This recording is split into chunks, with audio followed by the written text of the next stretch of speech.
Well, welcome to the Friday Bubble. We're doing one of my favourites today, which is comparing a bottle and a Magnum. #Magnum effect. Now, today we've also got 2008. So I know Essi's quite excited.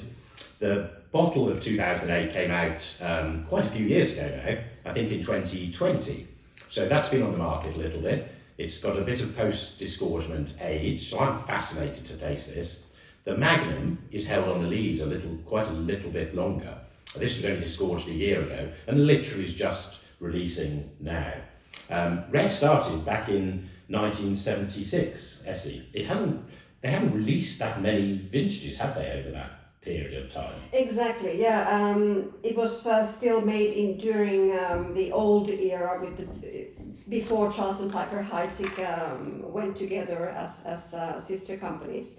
So it was for a long time the Piper-Heidsieck's prestige cuvée, but now for already a few years they wanted to lift it on a pedestal of its own to really bring it to the knowledge of all champagne lovers. This is a very happy Friday. I already know it now because these wines are fabulous.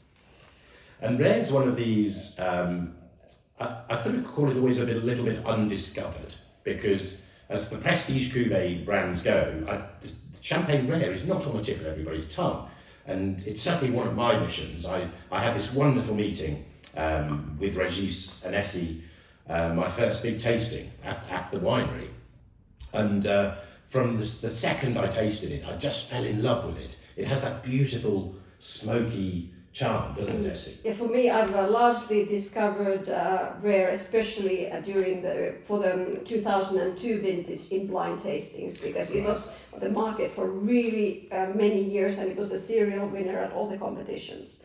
So and this has been another serial winner, and it keeps on winning a lot of stuff. I'm sure the Magnum too.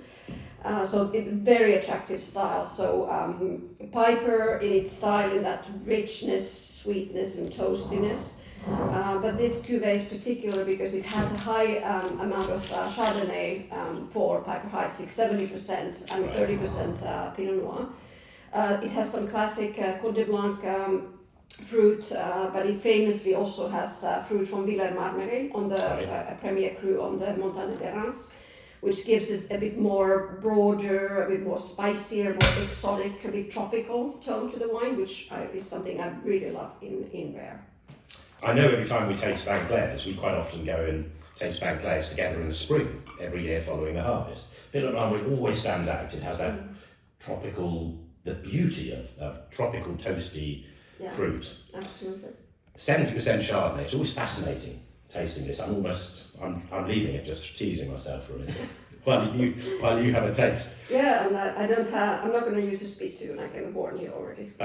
So it does this lovely thing. It has quite a long, slender neck, and I think that perhaps helps its sort of what we often call this sort of smoky charm. And it's really quite seductive. Even the bottle has quite gorgeously toasty, very refined, lots of these freshly roasted coffee beans, and that heaps of tropical fruit. It's gorgeous.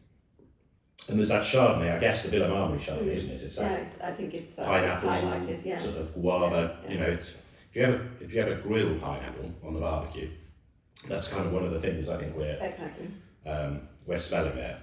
And I like it has super rich nose, but on the palate, of course, it's an 08, so it has a really accentuated acidity. But there is good fleshy body to it. It's not too lean. Very, very refined wine. So it's made infrequently, and I think they do just pick these particular vintages. 08 to me is a real success story. Essi mentioned 02. They didn't make Magnums in 02. The bottles are phenomenal. I think you might have scored it 100. 100, yes. Yeah. Well, this one has also a potential for 100, so 98 today. Okay, and so you did score this one 98 with a potential for 100. Yeah.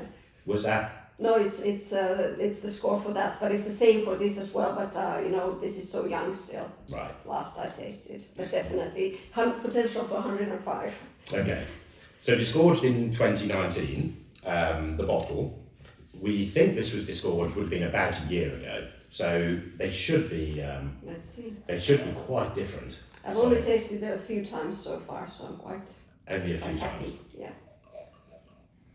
So, Rare 2008 in Magnum. Here we go. I'm going to let you have a little preview of this one, Essi. And Wow. is there some Magnum That's effect? extra. I already said refined of the first one, but this is still an extra level of refinement. Very. That toastiness, how subtle and perfectly integrated it is. Less tropical here, more youthful. Right. I'm sure that the Very tropical youthful. thing will come over time. More tighter, more restrained. Palate's amazing. Very young. Just giving a little bit of the creamy. Really juicy, very lacy, racy. I love it. It's wow. It did need a few moments. So hopefully by the time we've come back to it in a minute.